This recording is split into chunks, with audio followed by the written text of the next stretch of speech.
Good morning. Today is Friday, November 24th, 2023, Black Friday, and this is the Kirpattyville Elite Scrimmage Black Friday pregame show. Presented by Power Hydration. Power up and stay up. Good morning, ladies and gentlemen. I am Brennan Kirkpatrick alongside Corey Moore, and like he said, this is the Kirpattyville Elite Black Friday Scrimmage pregame show where we're going to cover everything you need to know about this game. The game starts at 12 p.m. today at the Pine Community Center, which is a new location change from last season's. Any thoughts on that, Brennan, before we hop into it? Oh, certainly. Last year at the Treesdale Barn, you saw a short roof, not a lot of court space. Here at the Pine Community Center, you're getting a full court of basketball. The roofs are much larger, so you're not going to be getting balls bouncing off of the roof like you did last year. There's more playing field, so which means half-court shots aren't really three-pointers this year from the three-point line. So I think it's going to be a much better style of play, pace of play, and better overall play being in an actual basketball court this time. So with that being said, be there for a high-quality court, high-quality game with high-quality players. Now, speaking of those high-quality players, these are the starting lineups. Brennan, you want to go over KVE White and KVE City? All right, so we got KVE White bringing it back, the winners of last year. The team basically stays the same. You know, you got Brennan Kirkpatrick, the small forward of the Kirpattyville Elite team, also the team captain, reuniting with Noah Coyne and Kyle Pritchard, two players who were on the winning team last year. A bit of a substitution here. You got Ryan Conley, the big man, the center, coming back from his broken foot, which he suffered in the AAU basketball tournament they participated in last year, or in January. He's going to be replacing John Varghese this year on KVE White, a huge addition to this team. Now on KVE City, the first pick was Corey Moore, point guard for the team. And the second pick, coming back from the Coast Guard Academy, is Matthew Carper. Matthew Carper played great in the spring scrimmage and is now back to show his dominance at the Black Friday scrimmage. Also returning from the Black Friday scrimmage last year is Amitha Powell from the practice squad, who was just signed to a 10-day contract a couple of days ago to Kirpattyville Elite to play for KVE City here today. And as you said, Ryan's coming off of an injury. Amitha is also coming off of an injury with a torn ACL that he suffered in the spring. And then wrapping up the team is Udia Kolkar, keeping the exact same as KVE Pink from last season, but now with a new look and new coach with Michael Mahoney acting in place of the out Colton McGeary, who is still the head coach of the team, but Team Dr. Michael Mahoney will be acting as the interim head coach. Yes, and the KVE White team is being once again coached by Joe Baldoff, the assistant coach at Kirpattyville Elite. Speaking of the KVE White team, John Varghese, who will be missing from this team this year. He had a good game. He had a good game, standing at 5'7". He had 4 points, 0 for 5 from three-point. He had 9 rebounds, 5 steals. He had 5 turnovers last year, which was crucial. 5 steals. 5 steals. 5 steals are a little more crucial than the 5. He gave a great hype-up speech at the end of the game when KVE White won. And he knows what rhymes with kill. What rhymes with kill? Kirpattyville. John is going to be heavily missed by his fellow KVE White members. Yes, and with his size being 5'7", that may seem like that's a disadvantage, but that gave a little bit more agility, a little bit more options for it gave the team a little more extra small size where they were able to move around inside the paint a little bit more, get down, get low, stay staunch with the players on KVE Pink last year. John really helped with his size. But KVE is going to be upgrading in size. If we move to the next slide here, we got Ryan Conley, 6'2", a whole 5 inches taller than John Varghese. And he's only played in a couple games with the Kirpattyville. Like I said, he had the injury, suffered at the AAU tournament. But in the AAU tournament, he had 2 points, 4 rebounds, only 1 turnover, which is key for Kirpattyville Elite. They can't turn the ball over as much as they did last year. He plays in sandals half the time. We'll have to see if he shows up in sandals again or not. He always has fishing on his mind. He's going to be fishing in those easy layups, which I can expect him to have. Fishing in those layups? Fishing in those layups. You got to tie it into basketball somehow.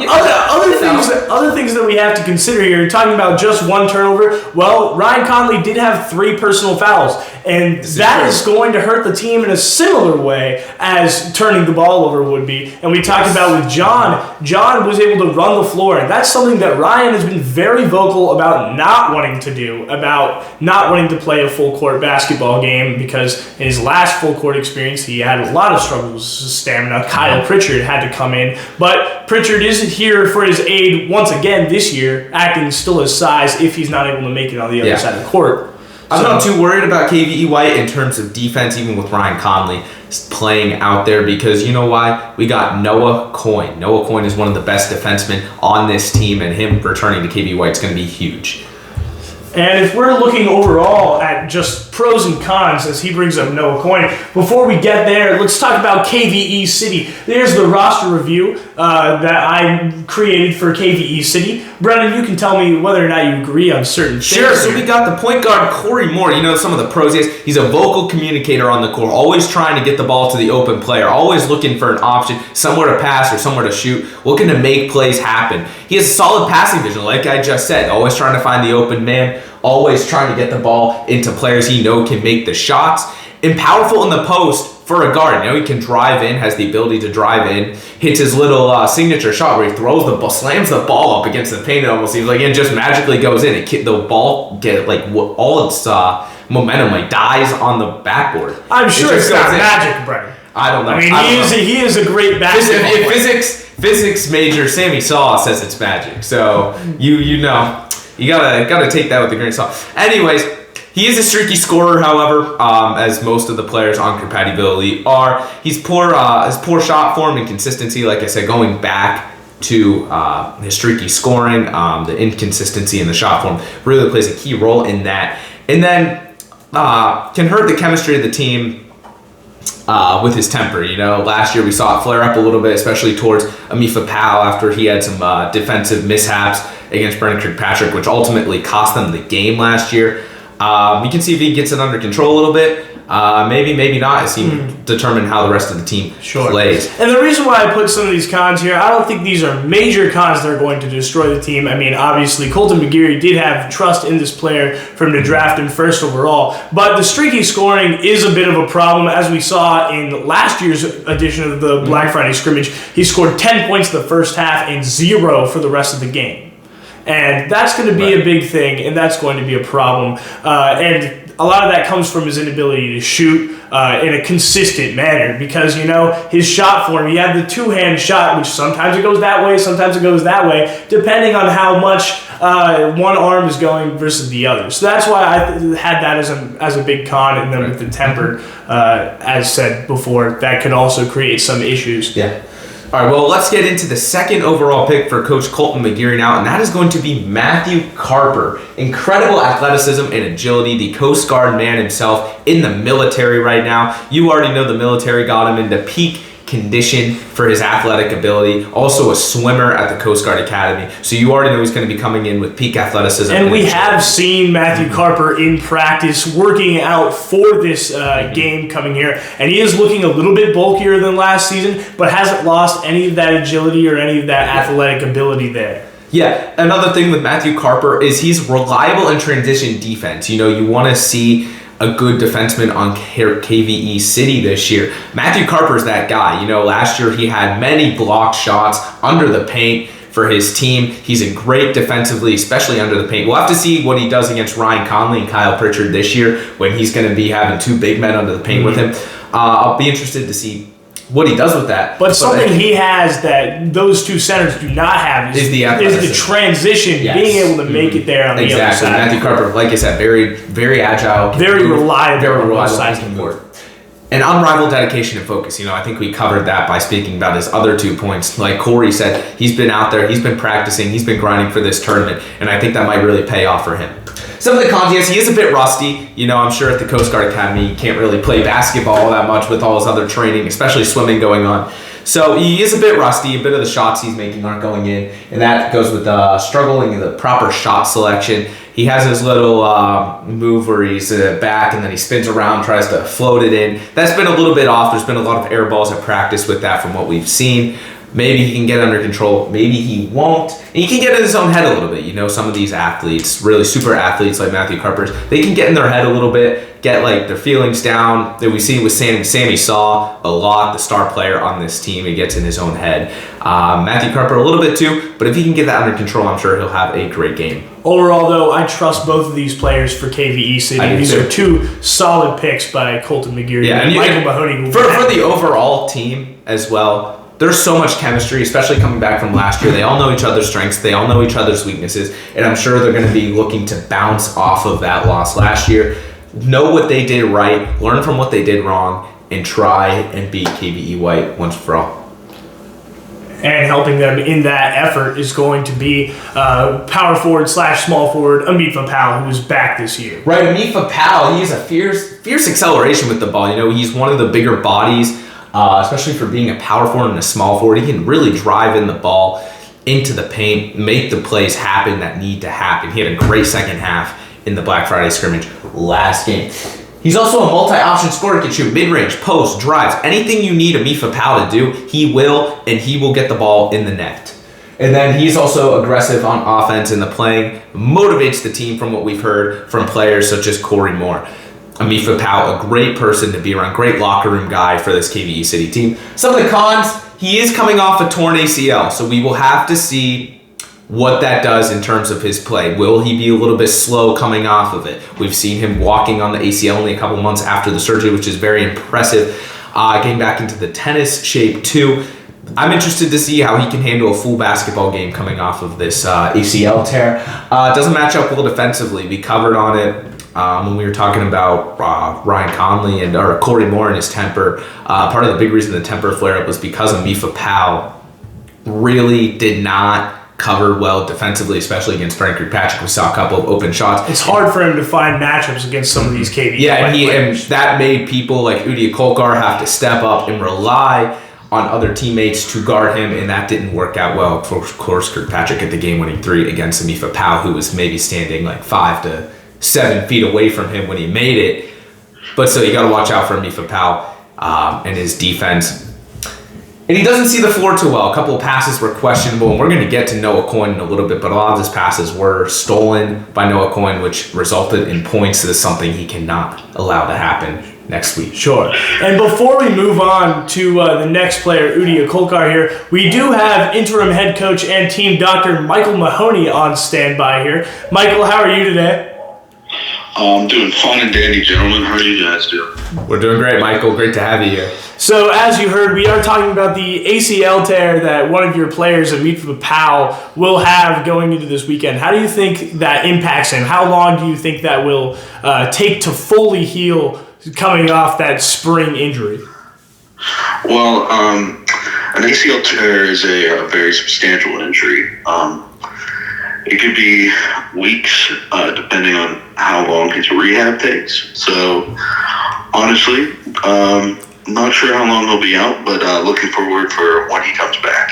Sure, and he did experience that injury in the spring, so he's going to try to make that happen now going here. And how are you going to change his matchups as the coach? How are you going to alter the way he plays to make sure he's not flaring up that knee again? Well, really, I'm going to try to make it easy for him, kind of go one-on-one with people, and being heavy on those knees with starts and stops. I'm going to try and have it take it easy a little bit, but we'll see how that goes, and if he's comfortable, then he's comfortable. Is there any key player you feel Amifa Powell would be best put up against in terms of this? Like maybe a player not more agile and maybe like a Noah Coyne, you wouldn't put him up on Noah, something like that, maybe a less agile player to help him ease the pain in that knees? I think we'll judge that by the time of game day, see how he's feeling that day, and pick the right player on that day. Awesome, Mike. And as we move into our final player here, do you want to stick around with us to analyze your last player on your team, Udia Kolkar? Sure, why not? So what do you love about the game of Udia Kolkar? I love about the game of Udia his charisma, his personality. That I would say that's the biggest part. Huge for team morale. Mm-hmm. Yeah, he's the big passion guy. You know, before John Varghese, Udi was the motivational speaker of the team. Yeah. So what about his defense? He has a great reputation for defense, and we've already talked about how Amitfa is going to have to slack off a little bit because of the injury. Do you think he's going to be a key player because of his defensive abilities? That's a very good question. There's no real way to tell now, for me at least. I've been inactive from the team for a little bit, so it's a difficult choice for me to make. Awesome. Well, what we have looking for Udi is we say that he is a scrappy perimeter defender, which is going to be huge. We talk about his charisma. We all know about that. As far as offensively, he's pretty decent with long distance passes. He sees the floor pretty well and trusts his teammates. And we also say that his improved shooting makes him a little bit of a threat outside where they might not have always been the case. I'm going to agree with that statement. That's great. Well, we'll let you go here, Mike. Before we do, though, anything else you want to say about your team or about your head coach, Colton McGeary, who you will be filling in for? Well, it's going to be a sad day missing Colton, but I am looking forward to game day, and I am looking forward to seeing the boys play. All right. Thank you, Michael. Right, thank you, Mike. Of course. Bye-bye. All right, so that you heard it here first, folks. Michael Mahoney, the interim head coach at Kirpattyville City, expects of his players in Udi Akolkar. Some of the cons we didn't mention with Udi, his stamina is lacking. We saw it last year. We've continued to see it through the AAU game, through other games, through practices this year. He's going to have to get that stamina up somehow, some way before the game on Friday. And the major thing about Udi's stamina is not necessarily that he can't play, because we saw him play plenty of minutes in the AAU tournament. Most of the second half of the BSA game, we saw Udi Akolkar playing, but it's about being effective in those minutes, and that lack of stamina makes him be a little bit less effective offensively when he's already struggling on that front. Yeah, and speaking of offense, he cannot score inside at all. Not a layup guy. He doesn't use the backboard at all to go into his layups. He doesn't really get inside that much either. When you look at the tape, he's more of a perimeter shooter, the long-range shot, maybe the half-court shots here and there. You want to see him cut down on the half-court shots, I really think. I think he's a better three-point shooter.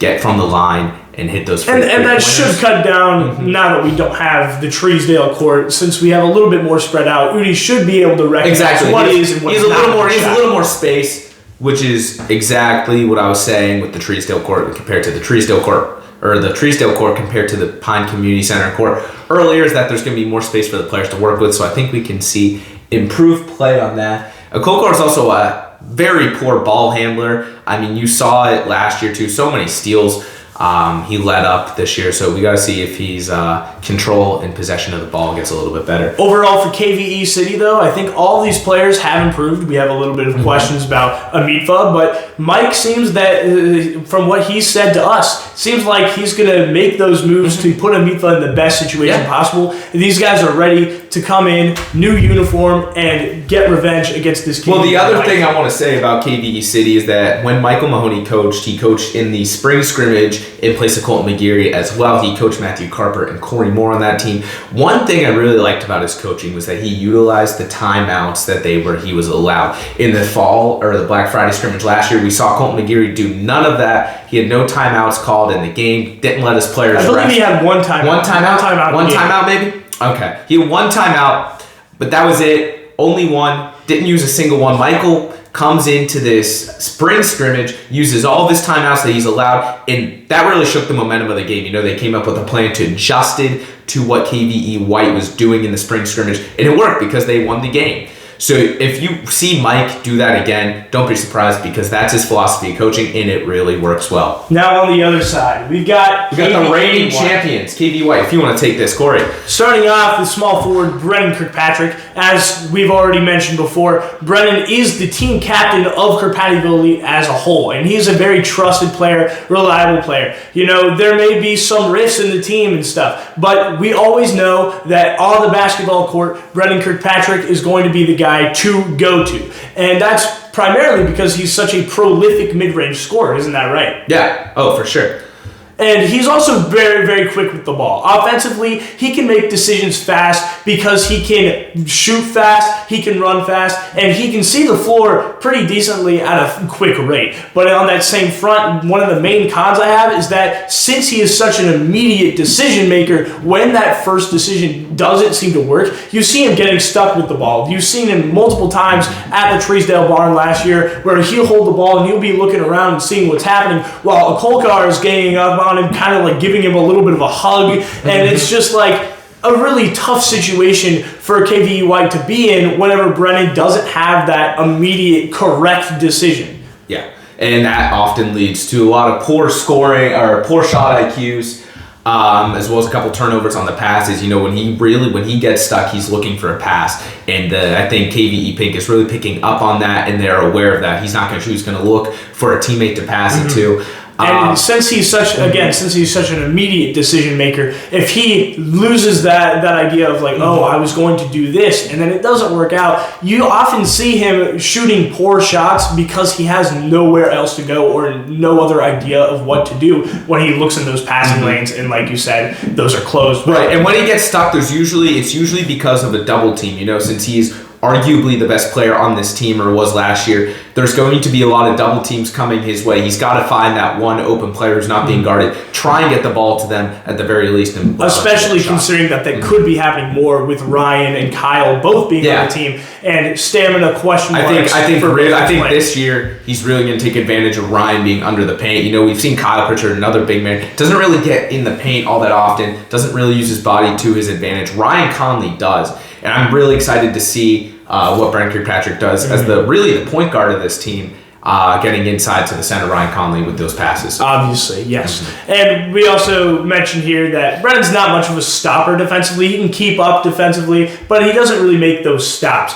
But the person who is making those stops is Noah Coyne. And there's the reason why Joe drafted him 3rd overall with his 2nd pick in the draft here. So pros for Coyne, he's got great stamina, probably the best stamina and speed on the entire team, correct? Yeah, his vertical is absurd for his height. He can hit the rim, probably can dunk if he gets a little more practice. Definitely one of the most, I'd make an argument that he might be a little more like on land, of course, more athletic than Pink or Electric City's Matthew Carper. I could say so as well, especially considering that he knows where his athletic advantages are and uses those in his favor, because he's very sneaky defensively. Yes. He's running in when people can't see him and he's stealing the ball. We see him getting plenty of steals. In Black Friday scrimmage last season, we saw him get 9 steals in the game, and we saw him get multiple steals against very high-level basketball teams at the AAU tournament as well. So it's a really high-level performance from Noah Coyne because he knows his athleticism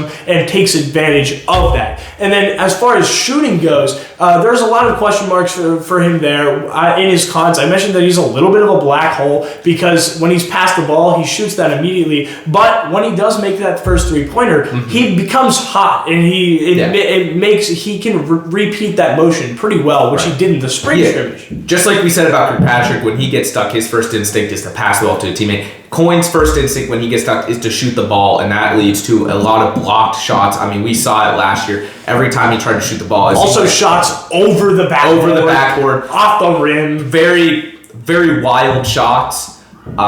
He's a confident shooter, but that's one part of his game that he's just not really recognizing isn't his strength. Of course. And the other thing is, offensively, he's not a great dribbler. You don't really want him to be running the floor. He dribbles the ball very far outside of his body, outside of his range, where the defense can't get the ball. If he cuts down on that, I think he'd be a pretty good dribbler. Yes. Ideally, you would want Coyne to be the second playmaker on this Kirkpattyville White team. But now that Ryan Conley is in, he might be a little bit of a post playmaker now as well. Might also be running the floor. And we'll talk about him here in a second. But first, we're going to get to Kyle Pritchard, a returning member of KVE White. Kyle makes 2, as Michael Mahoney called in the AAU tournament.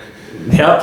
Kyle's a decent shooter from mid-range and in the paint. We haven't really seen that in actual games here, as he. I think it's just all about luck. He's been getting really unlucky. His shot form's a little bit questionable. He's throwing the ball like a football almost, where you're not getting that angle and the trajectory. Exactly, and there's a little bit less of like a breathing room of whether or not he makes that shot, because if he has more of an arc on it, and that's going to hit on the rim on a perfect way, that it will usually go in a little bit more than when he's just chucking it at a very specific point of the basketball hoop of the perimeter there. But overall, he is an improved mid-range shooter, and he's pretty solid and reliable from that point. And the reason why Michael was so excited about Kyle scoring in that AAU tournament, obviously it was the first points of the game, but he's also just great for team morale and a great teammate that everybody wants to root for anyway. So the fact that was Kyle made the energy so high in the room that they were actually able to score more points in that game after not scoring that whole way through. Sammy Saw was so motivated by Kyle's scoring Sammy Saw because he was so excited, and he went down and made a bucket on his own, passed in from Ryan Conley. And also, Kyle has a little bit more stamina than Ryan. He's running down the floor. He's making that effort, which allows him to be a threat down low when necessary when Ryan is not there. He's the dark. I want to say, because you see John, you see Udi giving all the hype speeches for the team. He's like the dark horse hype man of the team. Everyone gets excited when Kyle does well. Kyle's doing well, the rest of the team's doing well. And that's proven by the fan voting that happened in March or Easter. Where he was voted number one because people love Kyle. Everyone loves that Kyle. Includes the teammates that he has. Now, cons for Pritchard.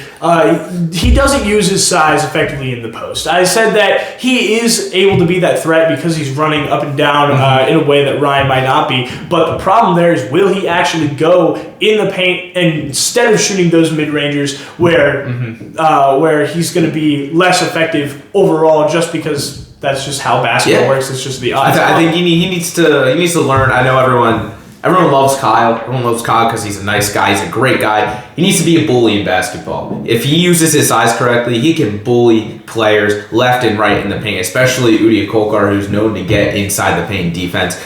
Kyle, if he uses his body, I'm sure he can do great things under the paint just as well as Ryan. Exactly. Overall, though, Kyle cannot really be trusted with the ball as is because when he's passed the ball, he's not going to be a great dribbling threat. He's not going to be able to set the floor and make a great pass either. It's not that he doesn't have that kind of court vision or that sort of athleticism, which will really help people like Brendan Kirkpatrick or people like Ryan Conley. So he doesn't have that. And then since he's not playing in the post, it makes it so that there's very few options for him other than to shoot those mid-rangers, which may work, may not. Right, but that's the other thing I want to talk about. You see like Kirkpatrick, we mentioned him in the double teams that he gets, and then he gets into stuck situations. Kyle's usually the guy home, and when we saw Kirkpatrick in a tough situation, who was his first look when he tried to pass the ball, it was Kyle who was always open.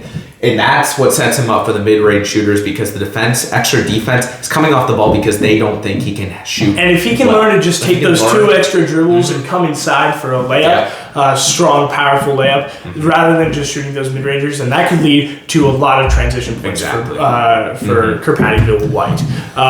Overall, though, nothing to write home about defensively, not much to write home offensively that we already mentioned. So it makes it a struggle to really say that Kyle is going to be a key player in this scrimmage, but he can be if he makes those choices, especially considering the great team morale that he brings. Exactly. I think honestly for him it comes down to just playing smart basketball. Like he knows his body, he knows his size. If he plays correctly, I think he'll be successful. And if he doesn't, then what we've seen in the past, I think, is what we get. Now, one guy who does play smart basketball, does take advantage of his size, is Ryan Conley, which is a huge addition for KVE White. Obviously, they lose a little bit of athleticism from John Varghese that we mentioned before, but it is going to be a huge add because Conley is by far one of the best players on this entire Kirpattyville Elite roster, up there with Kirkpatrick, up there with Sammy Saw and Ben Tino, and it's really great to see him here in the Black Friday scrimmage this year. Oh, I'm super excited to see Ryan. And like Corey said, he's dominant. He has a dominant size and post control. One of the big things that surprises me about Ryan is for his size, he can dribble and handle the ball so well. He has so much control of his body. I don't know how he does it. He really knows. He knows what he's doing. Court. It's impressive, and that's what makes him one of the best players on the team. Like, he's such a dominant center in that regard, where he knows what he can do, what he can't do, and he takes advantage of what he can do so well. And I think the captain of the team, Brendan Kirkpatrick, I think he trusts Ryan enough to allow him to take a little bit more of a playmaking role here and there because he knows that Ryan is capable of doing that. So if Brennan brings up the ball and then he passes it off to Ryan to try to make a play, he can trust that Ryan will either make the smart pass or that he can post up and make shots for himself. And that's something that Ryan is really great at doing. Right, I think Conley is a huge addition. I think he's going to take the weight off of Kirkpatrick's shoulders so much this year, where Kirkpatrick's not going to be trying to do everything himself this year. I mean, we saw him put the team on his back in the Black Friday scrimmage last year, and that worked out well. But now you're adding another playmaker who he is chemistry with, who he can trust. I think that's going to be huge for KD. One problem, though, especially when we talk about trust, is how much will he be able to adapt to the full court style, which, if we're talking half court, it's neck and neck between Ryan and Sammy Saw, but I would say Ryan is probably the best player on Kirkpattyville Elite in just half court. But that drops significantly when you consider his stamina and transporting that to the full court, which he's not really even willing to be playing. Right, and that's going to be a huge problem, especially defensively. Offensively, I don't see any problem with that. He's going to stay under the ball. Kirkpatrick, Pritchard, and Coyne are going to have, especially Kirkpatrick and Pritchard, are going to have to step up on defense and play very well. I mean, you have the best defender on the team in Noah Coyne up there, so it takes a little bit of the pressure off, but not really when it's a 3-on-4 in most cases. They're really going to have to adjust to a great defensive plan. And even when they get the ball, I want to see them cherry pick to Ryan Conley down the court. I think that could be huge for them if Ryan Conley's just going to be open, even if Conley's playing at the half-court line when he comes up for defense, playing on the outside of the perimeter. I think that could be huge. Absolutely. And another little bit of a concern is his injury concerns. We saw him getting injured in his only real Kirkpattyville Elite performance outside of practices, which was in that AAU tournament, where he ended up getting injured shortly after that loss to New Vision. Yeah. I want to see him. No, I know he got hurt in the high tops. I do not want to see him wearing flip-flops to this game. I think it might be a little bit too much, especially... The biggest issue with the high tops was that he hadn't worn in the shoes. But now they're worn in. As long as he's wearing correct shoes, I think he'll be fine. Absolutely. So, we've talked about it here and there, but another huge thing, other than just the players and the coaching, which we all love to talk about, is the location. This is last year at the Treesdale Barn. Roof height was short. That's all what it actually was. It was short. We saw multiple times from Brennan Kirkpatrick, from Corey Moore, from Noah Coyne. They all shot balls, they all hit off the ceiling, and they all went straight down. The court length was short. The court width, we say it's standard. Honestly, I remember it also being a little short because there was a little bit of a gap in between the three-point line and sideline. If I remember, a little bit. I felt like it was kind of standard, but there was a little bit of a limited gap. I think the big issue, the walls. Yes, I was going to say the walls. I think the walls sidelines were right next to the sideline, which gave the impersonation that the court was a little bit smaller width-wise. I don't think it was, but those walls definitely, I think, played some mind tricks on you. Absolutely. But one thing that is improved is that location. We see the Pine Community Center, and let's just talk about that, Brennan. What do you like to see about the Pine Community Center, and what kind of changes do you think that will make now that these players are playing on a real standard-sized basketball court? Well, I like to see the fact that it is a standard-sized basketball court and not a very small, shrunken-down basketball court. I mean, we saw the AAU tournament they played on the actual court. Didn't end very well, but this is against themselves. The same skill level is applying to everybody. I think it's going to be a very competitive game on a standard court. Like we said with Ryan, maybe a little bit more stamina is going to be needed to run up and down the court. But I'm sure it's going to be fine for most of the players. As you can see, all the standard size. There's not... The other big thing is that there is no roof limit. I mean, it's not applicable up there. We don't know the full size. But what we can tell you is that balls will not be bouncing off the roof and coming straight down because there is enough space for all the players to get their shots off. Even the Udi Kokar mid-range or the half-court shot where it goes like this and the ball goes like straight up. That's not hitting the ceiling this time, ladies and gentlemen. Absolutely. And another thing about the space, we talked about space against the walls and stuff, which we didn't put in the actual dimensions here. But one thing about the space is that we might see some fans here, like you at home, if you are planning on attending shortly at noon today. We may see some fans motivating these players, which was not the case at the Treesdale Barn. The only people on the sidelines were Coach Colton McGeary and Coach Joe Baldoff with those Dr. Peppers and those Capri Suns, and that was all they really had. That is no longer the case, and that could create a lot more energy and could create a huge turn for those people that we were talking about. Exactly. Big and especially in the last 4 Kirpattyville Elite games, there have been fans that have shown up. And I think you can expect the same thing here today. We want to see everybody out there loving the game, loving this team. And one last callback here to last season. Last season's Black Friday scrimmage. These were our top performers. So we talked about how Brendan Kirkpatrick was doing incredible.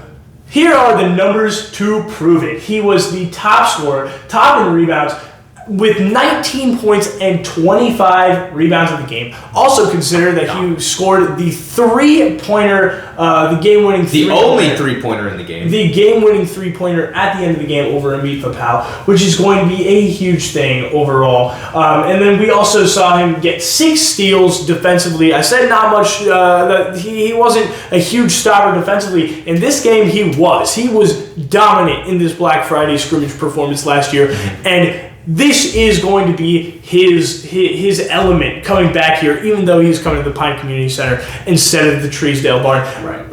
Brendan, what do you like to see about Kirkpatrick coming in to his best game of the year, the Black Friday scrimmage? I want to see him keep it up. I think he's been working in the offseason. I mean, he's been playing over the summer as well. Him and Sammy Saw, of course, taking the Kirpattyville trip up to Warren County, where the team finally beat some AAU kids in a best-of-3 game.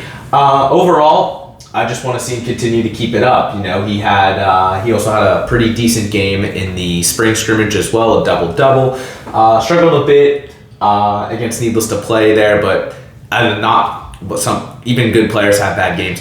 But overall, I think if he continues the way he did in this game, he should be good. One number I do want to see get up for him, as well as the rest of the team, though, assists. And I mean, look, it's not entirely their fault. People were passing the ball in the game. Even Kirkpatrick had his fair share of passes. Shots were just not going in. So I think the assist numbers has to do more with the shooting. I want to see more consistent shooting from all the players on the team, Kirkpatrick himself included. Yeah. Offensively, outside of Kirkpatrick, though, KVE White just didn't really have any options, which again, hopefully that changes with the change in the shooting decisions for Noah Coyne, change in maybe a little bit more post play from Kyle Pritchard, and the addition of Ryan Conley here. Maybe that will change, but last year we see in the numbers, Amit Papal, Corey Moore, and Udi Akolkar were really dominating those offensive categories. Other than Kirkpatrick. So it seemed to be Kirkpatrick versus the world on offense. You look at these stats right here. There is only one other KVE White player that shows up in all of these stats, and that's Noah Coyne. Well, we see John Varghese. And John Varghese, but I don't want to disrespect John is right there. Offensively, he's the only name. You see Udi, you see Mifa, you see Corey up there. You see 6 players tied with 0 assists. But and only 2 of those players were KVE Pink, whereas all the 4 of them were KVE White, which really proved that Kirkpatrick had to do it by himself. So hopefully that's something that we see changing, while also keeping that incredible, exciting performance from Kirkpatrick. Exactly. And now we're going to take a little bit of a look back at the scrimmage here from last season. Here's the first play of the game. Corey and I are going to break this down a little bit for you. So this is what we want to avoid right here. So we see Kirkpatrick. I'm going to pause it real quick. We see Kirkpatrick win the tip-off against Udi Akolkar to the wrong team. Matthew Carper's going to get it. And then watch what happens here. He puts it up for a leg run, which might have been traveling. Can we go back? Let's see how many steps he takes. 1, 2. Just one. It looks like just one. All right, Kyle gets the rebound. The ball goes through his legs. All right. Gonna roll right to Udi. Now, this is traveling. All right. If Matthew Carper's his wasn't traveling, I can guarantee you that this is. Or up and down at least. And this is something that cannot happen this year, especially with the location change, as the location change may come with a new referee, Exactly. Colby Patrick. If Colby Patrick is reffing this game, this will definitely He be will called. not let this slide. Yes. We can see John Verghese almost gets a shot on there. Kyle Pritchard with some great defense against Corey Moore. He takes a poor shots like we talked about. And that's another thing. That's another thing you want to see. Matthew Carper, for as many rebounds as he gets, he also loses a lot of rebounds to Brandon Kirkpatrick and Noah Coyne here. He loses the first one of the game to much smaller players. I want to see Carper use the size to his advantage and not being out-rebounded by players who are significantly shorter than him. But anyways, Kirkpatrick is going to dribble up the court. Going to stop for a mid-ranger, and look. Corey Moore comes in, it's too late. The ball was already off. He had a clear open shot. And that's gone. So a little bit of a mess, but it ended just how that game ended up ending. So with a made shot by Kirkpatrick. So hopefully this year we see a better first play starting off for the Black Friday scrimmage here today. So any other thoughts you have before we close off and start this Black Friday scrimmage? Yes, I just want to quickly run through, like we've been saying, Noah Coyne. This is... Hold on, let me pause this real quick. Can I pause this? This is the key to KVE Pink. Limiting the turnovers for Noah Coyne. Look at all these plays right here. Almost all of his points last year resulted from a turnover. Look, he's got stolen from Matthew Carper off the rebound. From Matthew Carper, right there. Coach Joe's thrill. He's got to steal the ball from there, get right past Matthew Carper. He's going to miss the shot, but he still gets the steal. He still gets that transition opportunity. And look at this. This play wasn't called. He's going to get the steal here. He's going to pass it over to John. John's going to miss the layup. But that was another great opportunity. And there's another one. This is the fast break I'm talking about, where he just goes and he puts it up. And those are opportunities that we cannot have KVE City losing in the same way that KVE won. Noah Coyne plays very strong full court press, as we saw. It wasn't really full court press there, but you get the idea. And that stayed the case in all of the games that we've seen him play for Kirpattyville. So there's no expectation of that changing, of that kind of transition ball changing in this scrimmage. So KVE City, they got to be aware. Yes. That is correct. And that's all that we have today. Now it is time for the Black Friday scrimmage presented by Power Hydration. Power up and stay up.